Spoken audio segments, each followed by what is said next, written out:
Olá a todos, meu nome é Matheus Monteiro de Paula Ferreira, sejam bem-vindos ao meu canal. Aula 7, parte 3. Conflito de competência, de novo, né? Mas agora a gente vai estudar um pouco mais aprofundado. Há conflito de competência quando dois ou mais juízes se consideram incompetentes, atribuindo uma ou outra competência para a causa, ou quando dois ou mais juízes se declaram competentes, atribuindo-se a si próprios a competência da causa, né?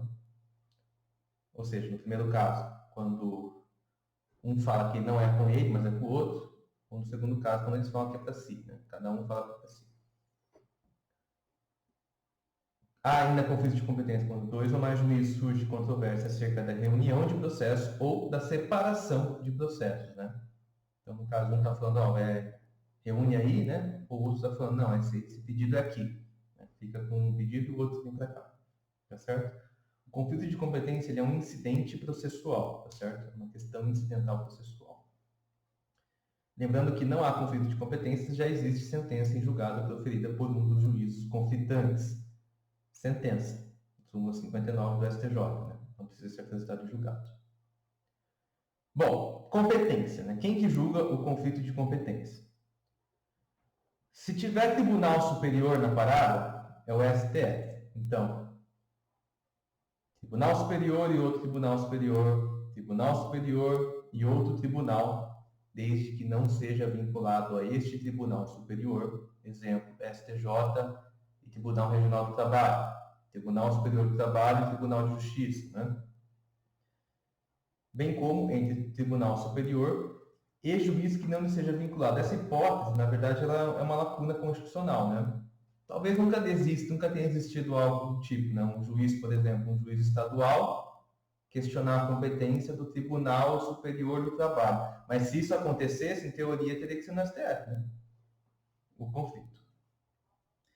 Bom, o STJ julga entre quaisquer tribunais, quando não vinculados ao mesmo Tribunal Superior, tá certo? Ou seja, se for dois tribunais do trabalho, Justiça do Trabalho, dois tribunais eleitorais, Justiça Eleitoral. Agora, se for um tribunal eleitoral e um tribunal do trabalho, vai para o STJ. Se for um tribunal de justiça e um tribunal eleitoral, vai para o STJ, tá certo? Entre tribunal e juízes aí não vinculados, ou seja, segue a mesma lógica, né? E entre juízes vinculados a tribunais diversos, exceto se for juiz trabalhista e juiz estadual, tá certo? Que aí, nesse caso, se um conflito entre juiz trabalhista e juiz estadual é julgado pelo Tribunal Regional do Trabalho da respectiva região, tá certo? É a única exceção a nesses casos, tá certo? Bom, ao Superior Tribunal do Trabalho, entre tribunais trabalhistas, certo? Entre tribunal trabalhista e juiz trabalhista, ele não vinculado, e entre juízes trabalhistas vinculados a tribunais diversos. Justiça Eleitoral segue a mesma lógica. Tribunal Superior Eleitoral entre tribunais eleitorais, ou entre Tribunal Eleitoral e Juiz Eleitoral ele não vinculado, ou entre juízes eleitorais vinculados a tribunais diversos.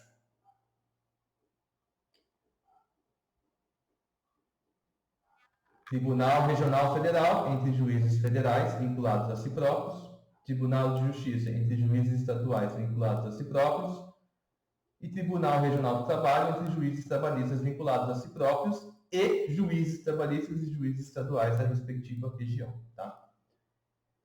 Súmula 236 do STJ. Compete ao TST dirimir os conflitos de competência entre juízes do trabalho vinculados a TRT diversos.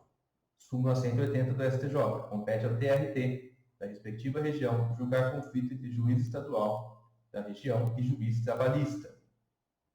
Súmula 3 do STJ. Compete ao TRF, Tribunal Regional Federal, entre juiz federal e juiz estadual investido de jurisdição federal, né, chamada competência estadual delegada, como nós já vimos, né? Que na prática equivale a dois juízes federais, né, litigando ali na competência. Uma vez que o juiz estadual está fazendo a função de juiz federal, certo? Se ele estiver fazendo a função de juiz estadual, é outro papo. E súmula 428 do STJ compete ao TRF, entre juizado especial federal e juiz federal da respectiva região da seção judiciária, né? Ou seja, juizados especiais também caem nessa regra. Bom, legitimidade da suscitação, né? Quem que pode suscitar o conflito de competência? O juiz que não acolher a competência declinada deverá suscitar o conflito, salvo se atribuir a outro juízo. Ou seja, o juiz pode suscitar de ofício, certo? Assim como a parte, o Ministério Público também pode, né? O conflito de competência pode ser suscitado por qualquer das partes, por petição, pelo Ministério Público, por petição, e pelo juiz de ofício, tá?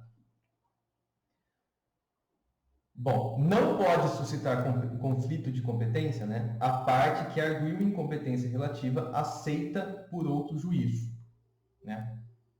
Óbvio, né? Se ela não pode ficar brincando com a questão de competência. É ali, aí vai para lá, ela fica questionando depois, né? Porém, a parte que não arguiu a incompetência, certo, poderá suscitar o conflito pelo juízo que aceitou a causa.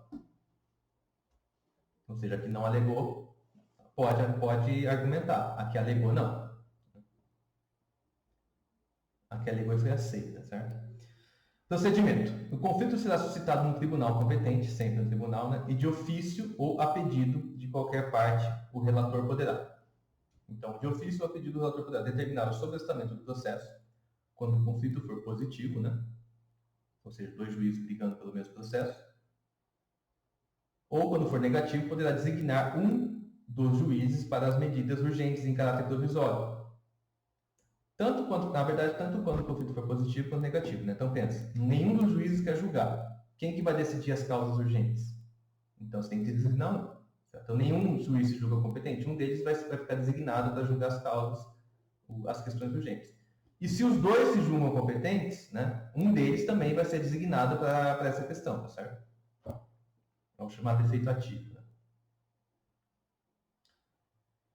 Bom, procedimento sem instrução. O relator poderá julgar de plano o conflito de competência quando sua decisão se fundar em súmula do Supremo Tribunal Federal ou do Superior Tribunal de Justiça ou do próprio tribunal onde ele está, bem como tese firmada em julgamento de casos repetitivos ou tese firmada em incidente de assunção de competência. E é isso. Então, incidente de assunção de competência, tese firmada em julgamento de casos repetitivos, súmulas nos tribunais superiores, né, ou do próprio tribunal. Você já julga de plano, né, já dá uma decisão liminar. E o procedimento com instrução, né, ou seja, não de imediato. O ofício ou a petição serão instruídos com os documentos necessários à prova do conflito. Bom, após a distribuição, o relator determinará a oitiva dos juízes não suscitantes, né, se nenhum deles for suscitante. Então, nenhum juiz suscitou, os dois têm que se manifestar. E se um juiz se manifestou, foi o que suscitou, o outro juiz que não pediu vai se manifestar. Ou seja, os dois juízes em conflito sempre vão se manifestar. Né?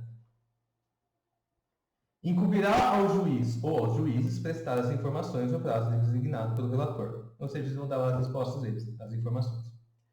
Decorrido o prazo designado pelo relator, será ouvido o Ministério Público no prazo de 5 dias, né? Desde que seja uma causa que caiba a intervenção como custos leves. Né? Ou seja, o Ministério Público não é ouvido em todos os conflitos de competência. Será ouvido nos conflitos relativos aos processos que devem fiscalizar. E o Ministério Público terá qualidade de parte nos conflitos que suscitar. Né? Ou seja, o Ministério Público, como parte, pode suscitar. Como custos leves, ele só se manifesta se ele já deveria estar lá no processo como custos leves. Né? Bom, em seguida ao conflito irá ao julgamento, após a eventual manifestação do Ministério Público. Ao decidir o conflito, o tribunal declarará qual o juízo é competente. E ao decidir o conflito, o tribunal declarará a validade dos atos do juízo incompetente, que é chamado translaço iudice, né? Se não falar nada, todas as decisões estão valendo. Se falar alguma coisa, né, aí vai lá e vê quais decisões passam a não valer e a partir de qual momento, e etc, etc. Certo? Então vai decidir qual é a competência do juízo e a validade das decisões. Mas a validade das decisões é presumida pelo Instituto da Translaço Iudice. Os autos do processo em que se manifestou o conflito serão remetidos ao juiz declarado competente. Bom, é isso. Encerramento da aula 7. Curte, compartilha, se inscreva no canal e deixe um comentário útil para acrescentar ao material. Muito obrigado a todos.